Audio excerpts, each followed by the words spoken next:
নাসিরনগর যুবককে নৃশংসভাবে হত্যার অভিযোগে অভিযুক্ত আসামিদের ফাঁসির দাবিতে মানববন্ধন ও বিক্ষোভ। দেখছেন digitalbrahmanbaria.com।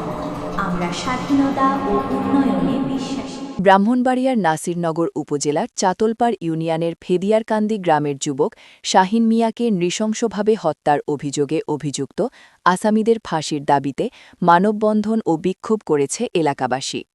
রবিবার দুপুরে গ্রামের বেকিনগর এলাকায় আয়োজিত মানববন্ধনে নিহত শাহিনের বাবা আক্তার মিয়া অভিযোগ করেন, আসামিপক্ষে লোকজন নানাভাবে তাদের হুমকি ও ভয়ভীতি প্রদান করছে।